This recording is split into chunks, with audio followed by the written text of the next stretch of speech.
Risk of Rain 2 is a great game, an amazing game, a beautiful game. Risk of Rain 2, as I have said many times, is one of, if not my most favorite roguelikes ever, and a game that is the favorite of thousands of tens of thousands of other people as well. It's just so good. Its gameplay is solid, its graphics are amazing, its soundtrack is wonderful, its lore is deep and mysterious, it's overall just a great, well-made roguelike. But, however magnificent I claim the game to be, there is an achievement that Risk of Rain 2 has yet to reach. It is far from perfect. Of course, like any game, no matter how much fun it is, there are certainly imperfections with Risk of Rain 2. I've had several problems with the game myself that have built up over my months of playing, and while they are usually minor enough that they don't impede too badly on my gameplay, they are certainly still there. Now, updates to the game have definitely alleviated many of the nitpicks I've had, such as attempting to fix a disaster on console and making various quality of life changes, but several issues with the game have prevailed through the many updates the game has had, either because the issues in question are relatively large scale, or because Oppo Games just didn't get around to fixing the issues. That is, until the day a certain update released. A DLC, to be specific. An expansion that would go on to shape Risk of Rain 2 into what could be considered as the closest thing to perfect we've seen yet. And that DLC is Survivors of the Void. Because that's the only one that released so far, so building suspense there was entirely pointless because you probably already knew the answer because it's the only DLC out right now and it's also in the title of the video. Well, hey, look at this picture of this cat. Wow, that's so cute. It's like we just forgot the last sentence I said. Wow, it's so cute. Survivors of the Void. The first and so far only paid DLC added to Risk of Rain 2, Survivors of the Void absolutely blew me and many other people out of the water. Compared to pretty much any other update to Risk of Rain 2, Survivors of the Void added a lot, I mean a lot, of content, and a majority of that content has been amazing to experience. I mean, we got awesome new survivors, stunning new maps, new enemies, new elite types, fun new items, a very well-made alternate final boss, a whole new game mode, Void, Gup, we got a lot of good stuff, and I definitely had a lot of fun with it in these past couple weeks.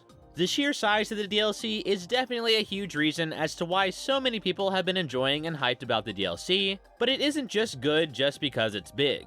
Not only is it sizable, but this DLC has single-handedly done the most fixing to Risk of Rain 2 that I have ever seen in a singular update since 1.0.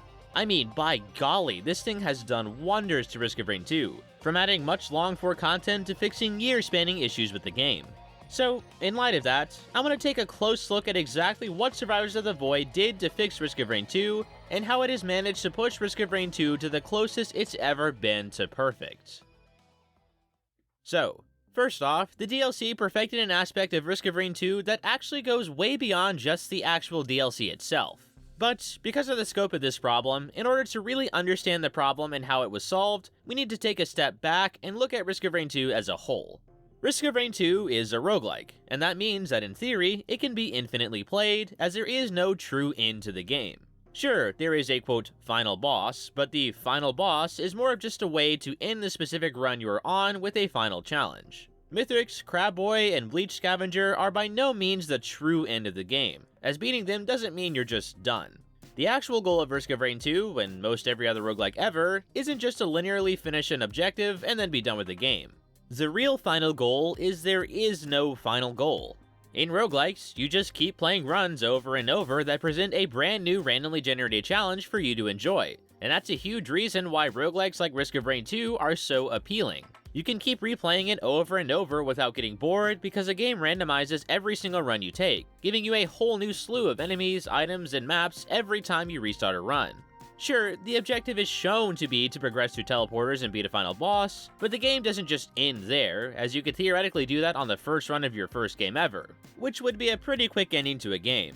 Instead, you re-loop the game over and over, learning more about the game as you play, unlocking more items, survivors, lore, and artifacts, and facing new procedurally generated challenges on every run. However, while Risk of Rain 2 is in theory able to be played infinitely, that unfortunately isn't the case. In a perfect world, you could do that, but the game isn't perfect, and you definitely can begin to get bored of redoing the same game over and over and over again, as your runs at a certain point eventually began to share similarities to each other because you've run through a majority of the random content the game has to offer to you.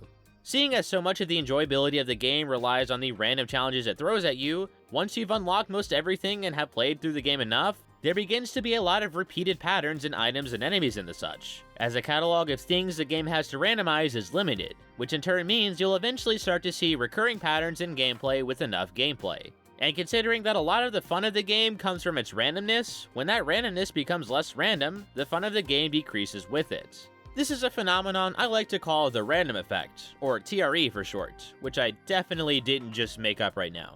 Roguelikes rely on randomizing their content to give the player something new to do on every run. So, when you begin to run through all of the limited potential random combinations of items and enemy encounters and such that the game can make, the funness of the game starts to fall.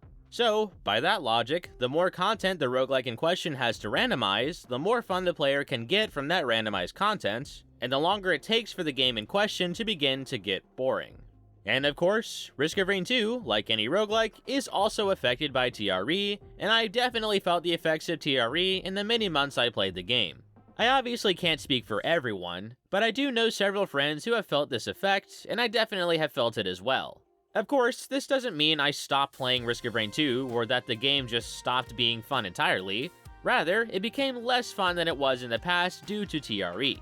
Now, there have been updates to add content to be randomized in the game, but most updates to the game have added a pretty minimal amount of content, apart from the little burst we got from the anniversary update. So TRE has only continued to grow steeper down in these many months of playing. Enter Survivors of the Void. Oh boy, did this DLC just wreck TRE. As I said before, the sheer size of the DLC is one of its biggest selling points, and man was Hobo Games not kidding around. There's new survivors, enemies, maps, items, elite types, alternate final boss, expansion on the Void concept, a new game mode, new lore. Practically every single aspect of Risk of Rain 2 got a decent chunk of good, quality content added to it, giving the game a ton of stuff to randomize in every aspect of it. This utter amount of massive and diverse content has never been added before in one go in a singular update since 1.0. And so, the Survivors of the Void really shone through in just making the game more randomly fun than ever before. Content was added to all aspects of the game, allowing tons of more stuff to be randomized in order to give players an exponentially larger amount of things to encounter and collect in-game randomly. And that content wasn't just like a ton of filler, it's all been legitimately good and very well made, which of course just adds to the funness of it. I can easily see myself putting in another like 50 to 100 hours just messing with the DLC content alone. And mixed with the base game of Risk of Rain 2, I think we've all got a lot more content to enjoy that will keep us rolling for a good long while. Hopefully until another update comes out with more stuff. Not saying we need more stuff, but you know, Hobo Games, I really like Survivors of the Void, so if you want to make more, you know, you can. Just saying. Along with crushing TRE, Survivors of the Void also majorly perfected another critical piece of Risk of Rain 2. I dread to invoke this piece's name, but by golly it needs to be re-invoked because it is just so critical and Survivors of the Void made such a big impact on it. That's right, I'm talking about console. Now, to be honest, had the DLC released for console already, this would have definitely have been the very first thing I covered in this video, because my gosh, is console the most largest, annoyingest, biggest problem that Risk of Rain 2 has ever had, period. I mean, I say this every time I mention console, but just look. All of that is for console. All that video content, all that anger, all that hope for a better future, all about console. Man, I am a sad case. So, the fact that Survivors of the Void even just appears to be the thing that will finally put an end to Risk of Rain 2 on console makes absolute strides in making the game perfected. And luckily, Survivors of the Void is definitely doing a lot more than just kinda appearing to be the console solution. But, before I continue, I do want to say that I've already made a full-length video that discusses a DLC in regards to console, and basically says everything I'm going to say about it here, but in much more detail. So if you want more specific details and more of my thoughts on the console update coming in the console version of Survivors of the Void, be sure to check that video out. There should be a link in the top right, and I'll have a link in the description as well. And if you've already watched that video, you can just skip to this timestamp to move on from this topic if you don't want to hear repeats. But anyway, I will be going over a summary of the console update in this video because I think it's crucial enough to revisit, as a console fix is definitely a big problem that Survivors of the Void fixed. Or should fix when it's released to console. So, with that said, on to the summary. So, the console update coming with Survivors of the Void. What is it and why does it matter? Well, in the Dev Thoughts 24 released last December in 2021, Hobo Games announced that they are going to be releasing a major update to console with the release of the Survivors of the Void DLC for the console version of Risk of Rain 2, which is Q2 of 2022 by the way. As for what the update actually is, the Dev Thoughts says the following. With the release of the expansion will also come an update where we have completely rebuilt the console version from the ground up. The goal of this rebuild is to have much closer parity between the console and Steam versions of the game. This update should resolve most existing console-only bugs, and, in theory, any new bugs should no longer be platform-specific, which will make them easier to identify and fix. This is massive, because if anything needed to be perfected in Risk of Rain 2, it is wholeheartedly the console version of the game, and this update looks like it will be the very long-awaited final solution. For those who don't know, Risk of Rain 2 on console has been like my YouTube channel, an absolute cringe garbage fire. While Risk of Rain 2 on PC has been frolicking in stability la la land, console hasn't been so fortunate. Some of you may know about this from playing on console yourself, but for those who don't, you may have heard of the infamous Anniversary Update on console fiasco, which basically sums up console in general, albeit maybe a bit less severe. The Anniversary Update, released in June of 2021, was supposed to be a fun-filled update for everyone to enjoy. But it had so many issues on the console version of Risk of Rain 2 that a whole note list was made with just some of the bugs in the game, and several YouTube videos were made surrounding the topic, something console doesn't usually get. It was Bug City, with just troves of game-ruining bugs all over. So yeah, PC players, just know it was bad. And, to be honest, console hasn't exactly been sunshine and rainbows before the Anniversary Update either, nor is it that as of this recording. What do I mean by that? Well, before the Anniversary Update, console was riddled with bugs, and even now, months later, we still have the issue with fire lead trails being the very flames of hell, knockback being so bad that Risk of Rain 2 often becomes a flight simulator, and again, I said it in the last video I made covering this console issue verbatim, but I guess I'm just obligated to say this every time. Captain's Taser is still buggy on Switch. Yes, I'm saying it again, I don't even play that much Cap. It's just been a mess. And while several updates have been made in attempts to fix these issues, none have really fixed a lot, relatively speaking. And Hobo Games, by all means, seem to have kinda dropped console by the wayside, as they have been notoriously unvocal about attempts to fix console in the past, to the point that console players were just like, please, just say or do anything. Please.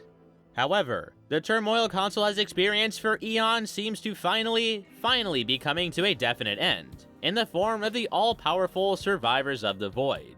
Along with the whole amazing DLC, console players are getting a full free update once the DLC releases that seems to be the final, ultimate solution to the console problem.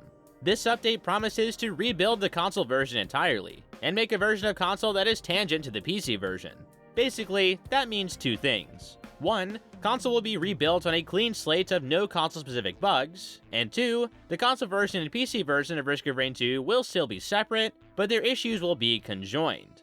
Issues that appear in one version should be the same that appear in the other version from here on out, rather than console having its own platform-specific issues. That means that all Hobo Games has to do to fix console bugs in the future is just find and fix the bugs on PC, then port those fixes to console, instead of them having to find and eliminate console-specific bugs. And since the PC version of the game has been marginally better in terms of bugs and stability in the past, it stands to reason that this treatment should go to console once the two versions are linked in the updates.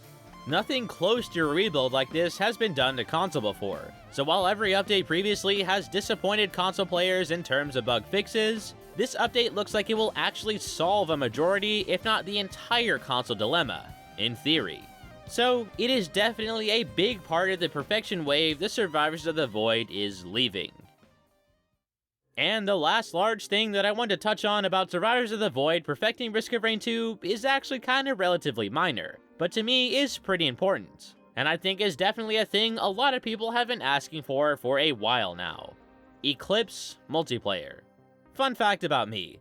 I have the competitive spirit of a competitive gamer mixed with the skill set of a complete casual, meaning that I still, months later, struggle on Monsoon and Risk of Rain 2, so the daunting task of Eclipse has been one that I just haven't really wanted to grind for.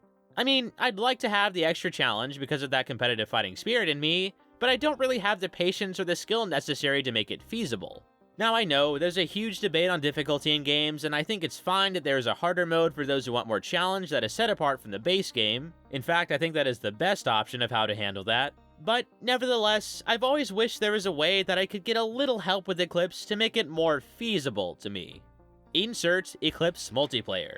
It just felt like it would make sense. Multiplayer is present in Risk of Rain 2, and Eclipse is just hard Risk of Rain 2. So I always wondered why there wasn't a multiplayer option for Eclipse. Now, I know, that could be seen as making the game too easy, as extra people would mean more firepower, but one, that also means enemies are stronger, and two, it's just fun to play with friends. I mean, I don't think the fun of the challenge is diminished by having extra people. In fact, it's more fun in my mind to try to take a very hard challenge with friends, and share in the trials and difficulty that comes from that.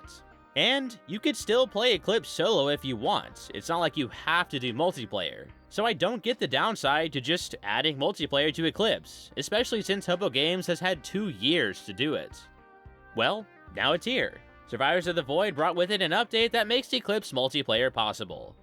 That's about it. That was kind of anticlimactic.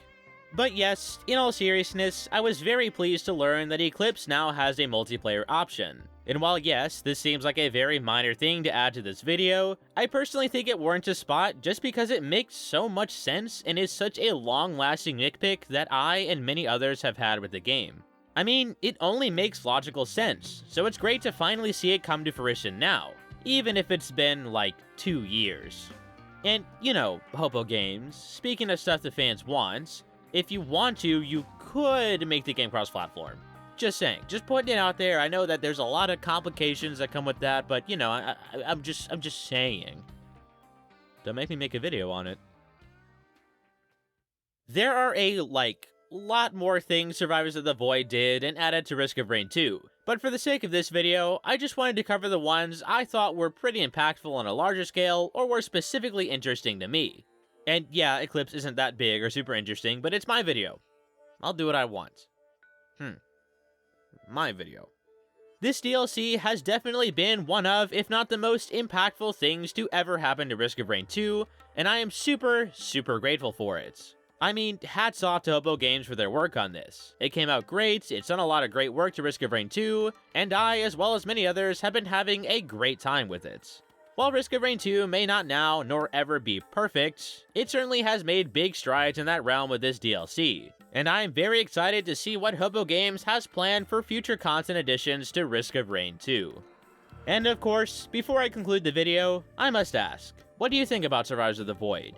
Has it done enough to perfect Risk of Rain 2? Are there any other major things the DLC did that I missed? Please let me know in the comments. Alright, you know, maybe I gave a bad rap to single-player Eclipse. You know what? I'll try it. Maybe it's really not even that bad.